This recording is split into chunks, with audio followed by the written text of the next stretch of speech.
Welcome welcome welcome. आज हमारी class होने वाली है जीवाणुओं से होने वाली बीमारियां। जीवाणुओं से होने वाली बीमारियां तो जैसी भी बीमारियां होती हैं तो अकॉर्डिंग टू बैक्टीरिया हो जाती हैं। और क्या क्या बीमारियां होने वाली हैं इसके लिए हम लेकर आए आप लोगों के लिए बहुत ही उम्दा ट्रिक, जिसके लिए आपको बड़ा ही आनंद आने वाला है इस ट्रिक को सुन करके और देख करके।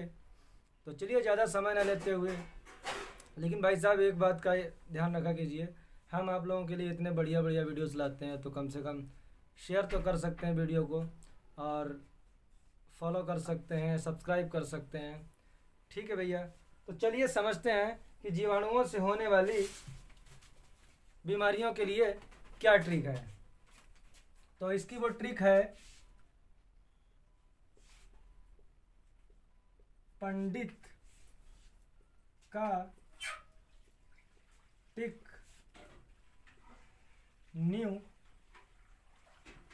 है। अरे भाई राज सर ये क्या लिख दिया, पंडित का टिक न्यू है। पंडित का जीवाणुओं से क्या लेन देन।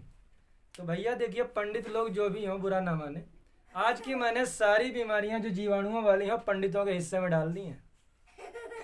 जीवाणुओं की जितनी भी बीमारियां हैं ना वो पंडितों के हिस्से में डाल दी हैं। चलिए ये सिर्फ एक ट्रिक है समझने के लिए। समझते हैं कि आखिर ये बीमारियां हैं कौन कौन सी जो जीवाणुओं से होती हैं। और सिर्फ ये एक याद करने का तरीका है, और ना ही मेरी किसी पंडित से कोई जाति दुश्मनी है ना कोई बुराई है।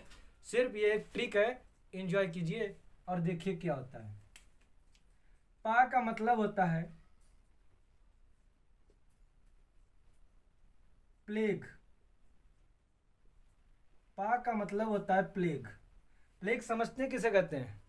प्लेग का मतलब होता है जो बगल वगैरह में निकल आती है ना, कखवारी जिनको बोलते हैं, अपने यहाँ कखवारी बोला जाता है, इसको बोलते हैं प्लेग की बीमारी।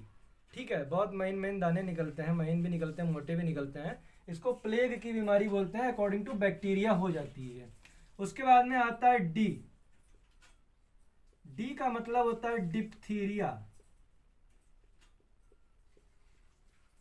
डिप्थीरिया की बीमारी भी बैक्टीरियल है। और उसके बाद में आता है ता। ता का मतलब होता है तपेदिक। तो यह तो मतलब हो गया पंडित जी का। ठीक है, पा का मतलब प्लेग, डी का मतलब डिप्थीरिया और ता का मतलब तपेदिक।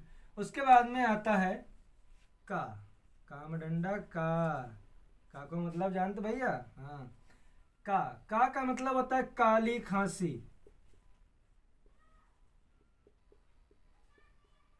काली खांसी। ठीक है, फिर आता है टिक। तो टी का मतलब होता है टिटनेस। टी का मतलब होता है टिटनेस। उसके बाद में आता है का मतलब होता है कुष्ठ रोग। कुष्ठ रोग समझते हैं भाई साहब क्या होता है। लेप्रेसी, कोढ़ की बीमारी, इसको बोलते हैं कुष्ठ रोग। ठीक है जी, ये भी बैक्टीरियल होती है। अब भैया कुष्ठ रोग किसको ना हो दिया, तुम लोग कह करो कि कुष्ठ रोग होगा, कुष्ठ नहीं होती, कुष्ठ रोग बोलते हैं इसे।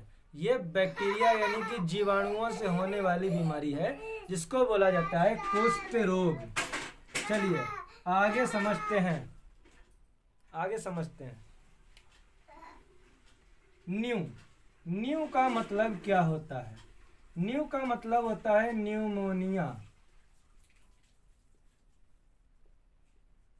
न्यू का मतलब होता है न्यूमोनिया।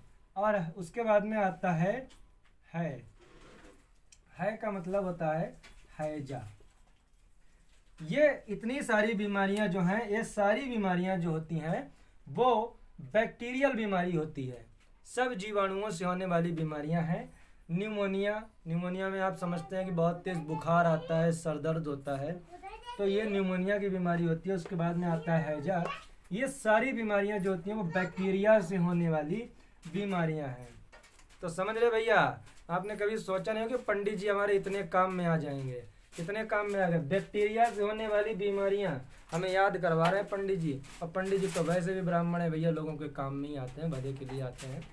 तो इसलिए देखिए पंडित जी बीमारियों के रूप में भी काम में आ रहे हैं। क्या पंडित जी वाकई समाज में बीमारी हैं? ऐसा मत समझिएगा भैया। ठीक है जी, आज की क्लास यहीं तक। उम्मीद करते हैं कि आपको आनंद आया होगा हमारी इस बेहतरीन ट्रिक से। जैसा हो सकता है आपके लिए लेकर के आते हैं और समझने की कोशिश कीजिए, अच्छी तरीके से पढ़िए।